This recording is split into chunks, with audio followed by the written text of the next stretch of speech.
Welcome back to CG Live. We hope you enjoyed our series, our Vision series this past couple Sundays, and hearing all the exciting things God has put on our hearts for the future. In fact, we're going to be kind of continuing that conversation today with Pastor Tim, looking at like the global impact that you and I get to have.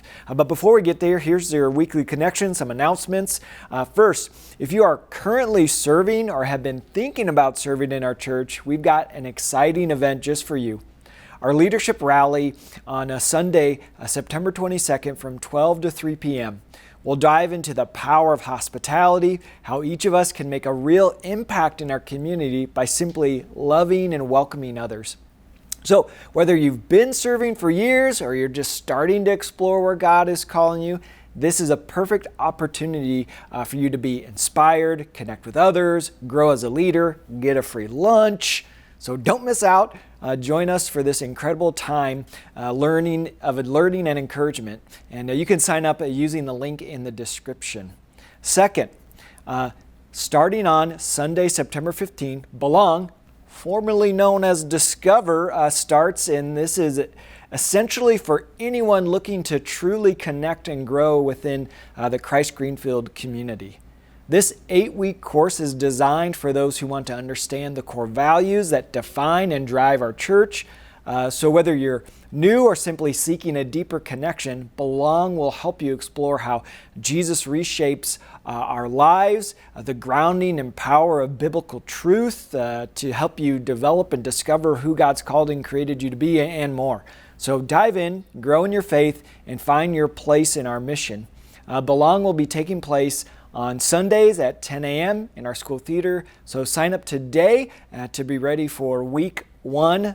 The link is in the description as well. Well, with that, stay tuned for our CG Live conversation.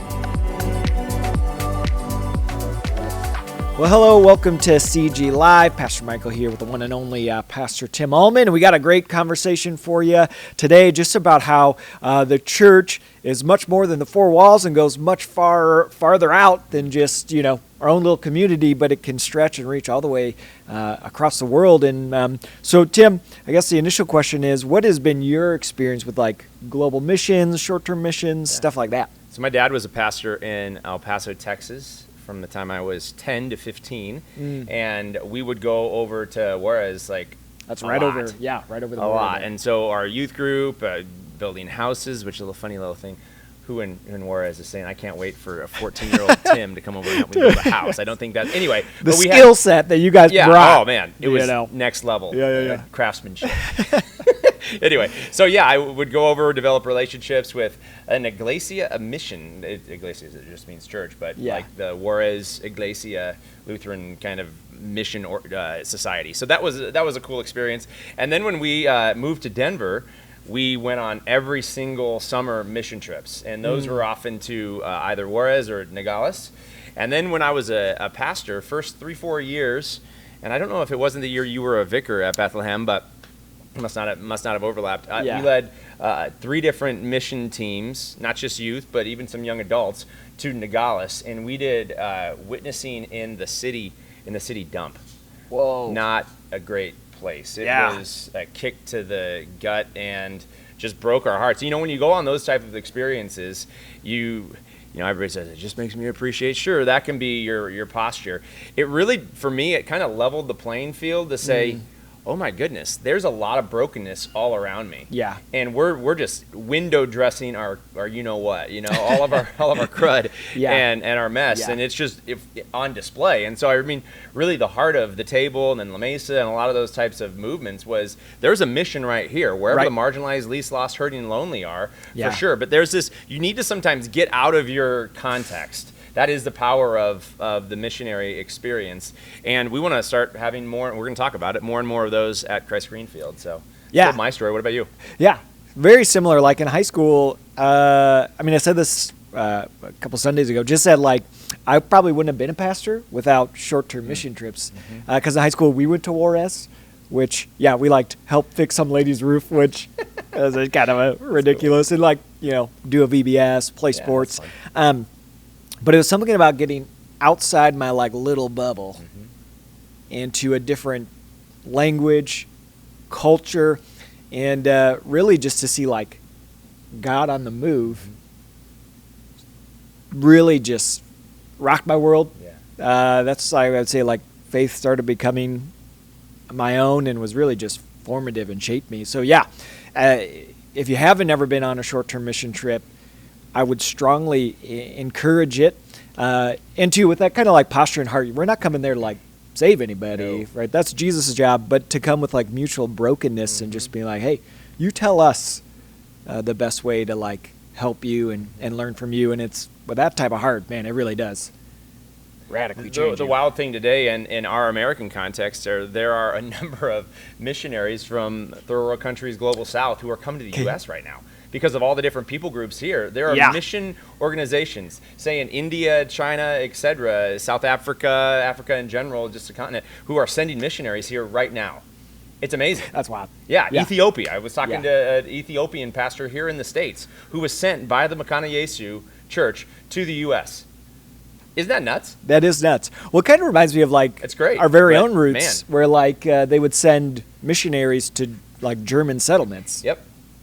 In America when we first started coming on over. The nations have come to the world, and if we're not raising up local leaders here in those respective people groups, the nation of where they came, they got to send a pastor to come share the gospel with them. Man, that's cool. That's cool.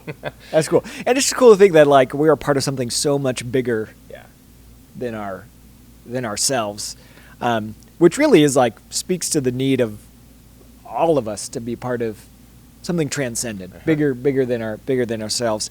What would you say is part of like? Well, that's part of the why for missions, but what's like the why? Like why even bother with global missions? I've said it a lot over the last year or so. It was fueled by my time down with the Mexico Lutheran Synod and PLI International, and God has a mission. God's mission has a church, and God's mission is to get all of his kids back.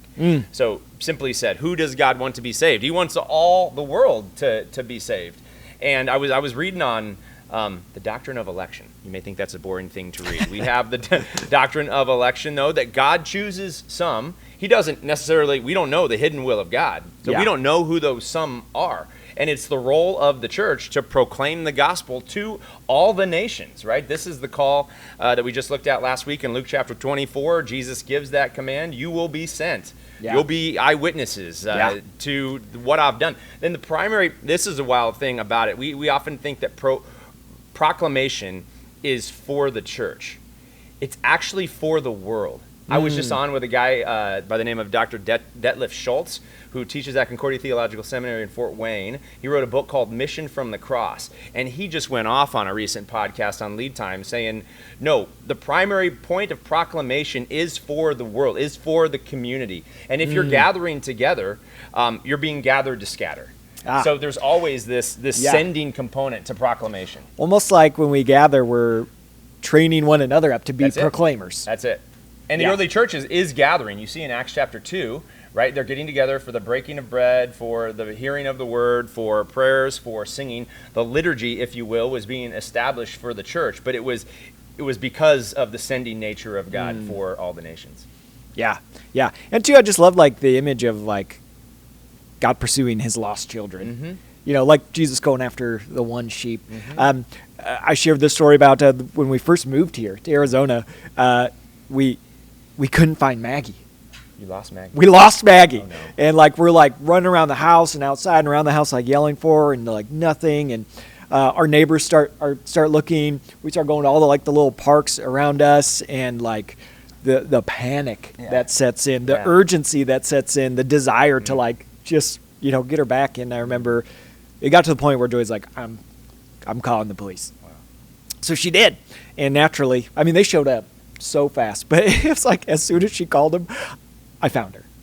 She was hiding in the garage, not responding to her name, right? And you're like, there's such a mix of emotion, but the primary emotion was just absolute relief and joy of having her back. And now that really like speaks to the heart of the Father and mission. It's not, I don't think God's panicking or like, like that, but there is like this urgency and this like deep desire for the one that's lost, and like man, I want that type of heart to be fostered in me and all of us, I'm here. It's like God is saying, I'm here, listen to me, trust me, now go with me. Yeah. Right? And we can have, you're talking Luke 15 there, right? Leaving the 99, the lost coin, and then obviously the lost son, the rebellious, wayward son, and the father celebrates. I think there's this in the American church, and for those of you who have been connected to the church for a long period of time, you start talking about so much mission. We can have an older son heart that kind of, it settles in, and we're kind of like, well, what about me? And I love the father's response, right? He's like, it's you've got everything at your disposal. Like, everything I have is yours. Yeah. But now, can't you see? It's a heart issue. Can't you see that we have to rejoice? This son of mine, this brother of yours, was lost and now is found. So we got to celebrate. Yeah, we got to celebrate as the church. There was a dude who came through and said, "Man, I got to be baptized just this last Sunday." That's awesome. It was amazing. So we're gonna have a baptism. We celebrate that. Yeah, it's the power of God claiming His kid. So we exist. The church exists because of God's mission, not the other way around. Yeah. Well, you mentioned this, your work with PLI, and you were just there.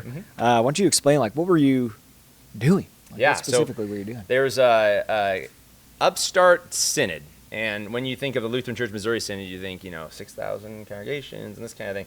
There was 20 congregations in the Mexican Lutheran Synod. About 10 years ago or so, they walked through some leadership kind of power struggles and lost some of their churches, some of their leaders. And so they're in rebuilding mode. And so got to work with 10 pastors and their wives, 7 of whom are bivocational or co-vocational. So smaller churches. But this topic was leading change.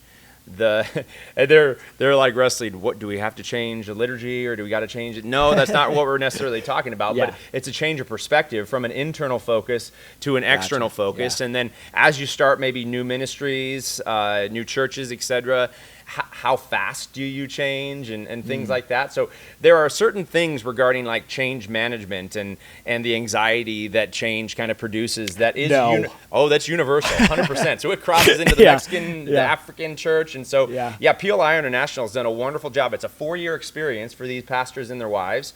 And then the goal is that there would be a trainer or two, you could think of like a coach, who gets raised up from that group of 10, who then continue as they're raising up more leaders, starting new churches, that they take a new cohort of leaders, indigenous leaders, right, then through that 4-year experience. In our church, we would like to stay connected to that into the future. Your partnership in the gospel is helping us with the Lutheran Church in Tijuana.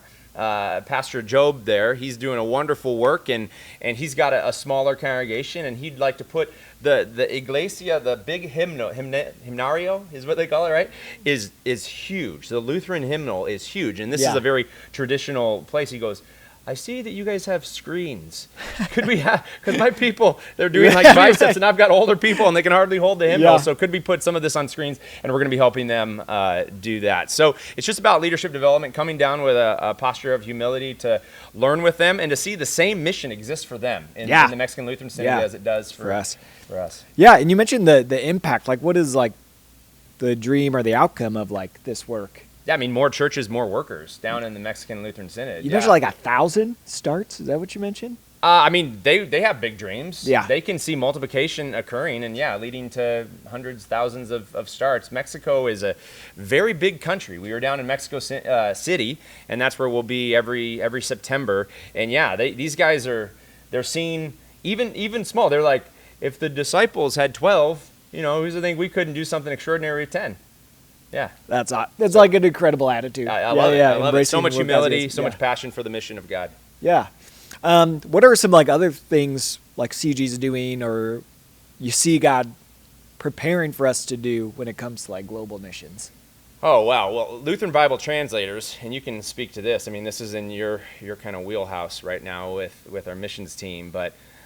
The fact that we could have an international partnership with Lutheran Bible translators that would allow our congregation to bring, and we don't know what language group yet, but a language that does not have the written word of God, that we could be about helping to translate a book, multiple books, or the entire Bible. And we'll be able to kind of monetize what that exactly takes into one of those languages. So that's very exciting. Yeah, that is one of the what if dreams that I think really can become a reality. So keep a lookout for that. Guatemala. I know Guatemala. Yeah, we're in 2 ways with SI, which is Students International, which the main name can be misleading. It's not just for students. It's for like all age groups. My dream is like to be able, like when Amelia's old enough, to take her. Yeah. So we can go together. Family trips. But really, it's set up that you go and you kind of partner with their different areas like sports or medicine or teaching, and you kind of discover your gifts and develop them, which is really in line. That sounds familiar. Discover, develop, deploy. Man. Yeah,